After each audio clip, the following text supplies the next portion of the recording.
ನಮ್ಮ ನರೇಂದ್ರ ಮೋದಿಯವರು ಇಸ್ರೇಲ್ ದೇಶಕ್ಕೆ ಏನು ಕುಂಟೆಬಿಲ್ಲೆ ಆಟ ಆಡೋದಕ್ಕೆ ಹೋಗಿದ್ರಾ? ಹಾ?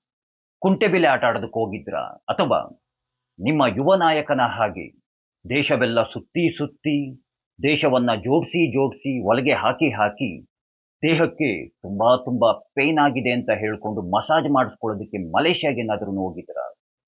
ಇಲ್ಲ, ಚುನಾವಣೆಯಲ್ಲಿ ಸತತವಾಗಿ ಸೋತು ಸೋತು ತುಂಬಾ ತುಂಬಾ ಬೇಜಾರಾಗಿ ಪಾರ್ಟಿ ಮಾಡೋದಕ್ಕೆ ಸಿಂಗಾಪುರ್, ಥೈಲ್ಯಾಂಡ್, ಕಾಂಬೋಡಿಯಾದ ಕ್ಲಬ್‌ಗಳಿಗೇನಾದ್ರೂ ಭೇಟಿಯನ್ನ ನೀಡಿದ್ರಾ? ನರೇಂದ್ರ ಮೋದಿಯವರು ಈ ನಮ್ಮ ದೇಶದ ಪ್ರಧಾನಮಂತ್ರಿಗಳಾಗಿ, ಮುಖ್ಯ ಪ್ರತಿನಿಧಿಯಾಗಿ ಇಸ್ರೇಲ್ ದೇಶಕ್ಕೆ ಭೇಟಿಯನ್ನ ನೀಡಿದ್ದಾರೆ. ಇದ್ರಲ್ಲಿ ಏನ್ರಯ್ಯ ತಪ್ಪಿದೆ? ಯಾಕ್ರಯ್ಯ ಈ ನಮ್ಮ ದೇಶದ ಪ್ರಧಾನಮಂತ್ರಿಗಳು ಇಸ್ರೇಲ್ ದೇಶಕ್ಕೆ ಭೇಟಿಯನ್ನ ನೀಡಬಾರ್ದು? ಯಾಕೆ ಭೇಟಿಯನ್ನ ನೀಡಬಾರ್ದು ಅಂತ ಈ ನಮ್ಮ ಭಾರತ ದೇಶ ಕಷ್ಟದ ಪರಿಸ್ಥಿತಿಯಲ್ಲಿದ್ದಾಗ ಭಾರತ ದೇಶಕ್ಕೆ ಸಹಾಯವನ್ನ ಮಾಡಿದ್ದು ಇದೇ ಇಸ್ರೇಲ್ ದೇಶ. ನಮ್ಮ ಭಾರತ ದೇಶ ಯುದ್ಧದ ಪರಿಸ್ಥಿತಿಯಲ್ಲಿ ಇದ್ದಾಗ ಭಾರತ ದೇಶದ ಪರವಾಗಿ ನಿಂತಿದ್ದು ಇದೇ ಇಸ್ರೇಲ್ ದೇಶ. ನಾವು ನಿಮ್ಮೊಂದಿಗೆ ಸದಾ ನಿಲ್ತೀವಿ, ಸದಾ ನಿಮ್ಮ ಜೊತೆಗೆ ಇರ್ತೀವಿ ಅಂತ ಹೇಳುವಂತಹ ಏಕೈಕ ಒಂದು ದೇಶ ಅಂದ್ರೆ ಅದು ಇಸ್ರೇಲ್ ದೇಶ. ಇಂತಹ ದೇಶಕ್ಕೆ ನರೇಂದ್ರ ಮೋದಿಯವರು ಭೇಟಿಯನ್ನ ನೀಡಿದ್ರಿಂದ ಅದೇನಾಗ್ಬಿಡ್ತು ಅಂತ, ಅದ್ಯಾಕೆ ಈ ರೀತಿಯಾಗಿ ಆಡ್ತಾ ಇದ್ದೀರಾ ಅಂತ, ಇದ್ರಲ್ಲಿ ಅದೇನು ತಪ್ಪಿದೆ ಅಂತ. ಇಸ್ರೇಲ್‌ನಂತಹ ದೇಶದ ಜೊತೆಗೆ ನಮ್ಮ ಗೆಳೆತನವನ್ನ ಗಟ್ಟಿಯನ್ನ ಮಾಡ್ಕೊಳ್ಬೇಕು. ಇಸ್ರೇಲ್‌ನಂತಹ ದೇಶದ ಜೊತೆಯಲ್ಲಿ ಶತ್ರುತ್ವವನ್ನ ಯಾರನ್ನೋ ಓಲೈಕೆಯನ್ನ ಮಾಡುವಂತಹ ಉದ್ದೇಶದಿಂದ, ವೋಟ್ ಬ್ಯಾಂಕ್ ಉದ್ದೇಶದಿಂದ, ಯಾರನ್ನೋ ಮೆಚ್ಚಿಸುವಂತಹ ಉದ್ದೇಶದಿಂದ ಅಂತಹ ದೇಶದ ಜೊತೆಗೆ ಶತ್ರುತ್ವವನ್ನ ಕಟ್ಕೊಳ್ಬಾರ್ದು. ಯಾರೆಲ್ಲ ಶತ್ರುತ್ವವನ್ನ ಕಟ್ಕೊಳ್ಳೋದಕ್ಕೆ ಇಷ್ಟವನ್ನ ಪಡ್ತಾರೆ ಇಸ್ರೇಲ್‌ನಂತಹ ದೇಶದೊಂದಿಗೆ ಅಂಥವರನ್ನ ಮೂರ್ಖರು ಅಂತಾರೆ, ಅಯೋಗ್ಯರು ಅಂತಾರೆ, ಎಡಬಿಡಂಗಿಗಳು ಅಂತಾರೆ. ಅಂಥವರು ಈ ನಮ್ಮ ದೇಶದಲ್ಲೂ ಸಹ ಕೆಲವೊಂದಷ್ಟು ಜನ ಇದ್ದಾರೆ. ನರೇಂದ್ರ ಮೋದಿಯವರು ನೆತನ್ಯಾಹುರವರನ್ನ ಹಗ್ ಮಾಡ್ಕೊಂಡಿದ್ದೆಲ್ಲಿ? ಹಗ್ ಮಾಡ್ಕೊಂಡಿದ್ದು ಇಸ್ರೇಲ್‌ನಲ್ಲಿ. ನರೇಂದ್ರ ಮೋದಿಯವರು ಇಸ್ರೇಲ್‌ನಲ್ಲಿ ನೆತನ್ಯಾಹುರವರನ್ನ ಹಗ್ ಮಾಡ್ಕೊಂಡಿದ್ದಕ್ಕೆ ಈ ನಮ್ಮ ದೇಶದಲ್ಲಿರುವಂತಹ ಕೆಲವೊಂದಷ್ಟು ಎಡಬಿಡಂಗಿಗಳು, ಗಂಜಿ ಗಿರಾಕಿಗಳು, ಕೆಲವೊಂದಷ್ಟು ಗುಲಾಮಿ ಸಂತತಿಗಳ ಬುಡಕ್ಕೆ ಬೆಂಕಿ ಬಿದ್ಬಿಡ್ತು. ನರೇಂದ್ರ ಮೋದಿಯವರು ಹಗ್ ಮಾಡ್ಕೊಂಡಿದ್ದು ಇಸ್ರೇಲ್‌ನಲ್ಲಿ, ಬೆಂಕಿ ಬಿದ್ದಿದ್ದು ಮಾತ್ರ ಈ ನಮ್ಮ ದೇಶದಲ್ಲಿರುವ ಕೆಲವೊಂದಷ್ಟರು ಬುಡದಲ್ಲಿ.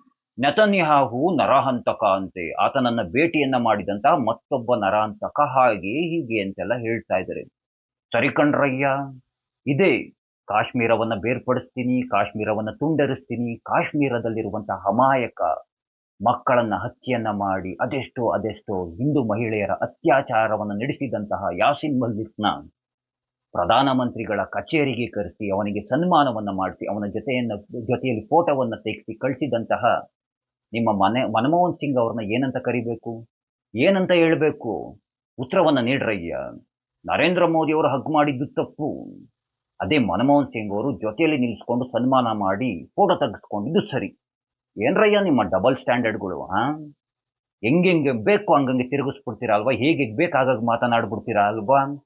ನೆತನ್ಯಾಹು ಇಸ್ರೇಲ್‌ನ ಪ್ರಧಾನಿಯಾಗಿ ಹಮಾಜ್‌ನ ಮೇಲೆ ದಾಳಿಯನ್ನ ನಡೆಸಿ, ಹಮಾಜ್‌ನಲ್ಲಿ ಅಂದ್ರೆ ಗಾಜಾದಲ್ಲಿರುವಂತಹ ಮಹಿಳೆಯರ ಮತ್ತು ಮಕ್ಕಳನ್ನ ಹತ್ಯೆಯನ್ನ ಮಾಡುತ್ತಿರುವಂತಹ ಕ್ರೂರಿ ಅಂತೆ. ಅದೆಷ್ಟೋ ಅದೆಷ್ಟೋ ಜನರ ಸಾವಿಗೆ ಕಾರಣವಾಗಿರುವಂತಹ ಕಾರಣಕರ್ತ ಅಂತೆ. ಹಾಗಾದ್ರೆ ಲಕ್ಷಾಂತರ ಲಕ್ಷಾಂತರ ಹಿಂದೂಗಳ ಸಾವಿಗೆ ಕಾರಣಕರ್ತನಾದಂತಹವರನ್ನೆಲ್ಲ ನೀವುಗಳು ಮಹಾತ್ಮ ಅಂತ ಕರಿತೀರಾ? ಮಹಾತ್ಮ ಅಂತ ಕರಿಬೋದು, ಅದು ಸರಿ ಇರುತ್ತೋ?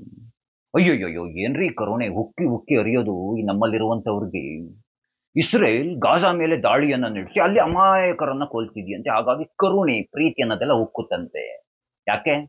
ಇವಾಗ ಇದೇ ಪಾಕಿಸ್ತಾನ ಅಫ್ಘಾನಿಸ್ತಾನದ ಮೇಲೆ ದಾಳಿಯನ್ನ ನಡೆಸಿ ಅಲ್ಲಿರುವ ಅಮಾಯಕರನ್ನ ಕೊಲ್ತಿಲ್ವಾ? ಈಗ ಹೇಳೋದಿಲ್ವಾ? ಆಲ್ ಆಯ್ತ್ ರಫಾ ಅಂತ ಹಾಕ್ತಿರಲ್ಲ. ಆಲ್ ಆಯ್ತ್ ಅಫ್ಘಾನಿಸ್ತಾನ ಅಂತ ಹಾಕಿ. ಹ್ಮ್. ಅವೆಲ್ಲ ಹಾಕೋದಕ್ಕಾಗೋದಿಲ್ಲ. ನಮ್ಗೆ ಹೆಂಗ್ ಬೇಕೋ ಹಂಗೆ ತಿರುಗಿಸ್ಕೊಂಬಿಡೋದು ಹೆಂಗೆಂಗ್ ಬೇಕು ಹಂಗಂಗೆ. ಹೇ! ನಿಮ್ಮಂಥವ್ರನ್ನೆಲ್ಲ ಆ ಕೃಷ್ಣನೇ ತಿದ್ಬೇಕು ಅಂತ ಹೇಳ್ತಾ, ಆ ಕೃಷ್ಣ ಎಲ್ಲರಿಗೂ ಒಳ್ಳೇದ್ ಮಾಡ್ಲಿ ಅಂತ ಕೇಳ್ಕೊಳ್ತಾ ಎಲ್ರಿಗೂ ಧನ್ಯವಾದಗಳು. ಜೈ ಶ್ರೀ ಕೃಷ್ಣ.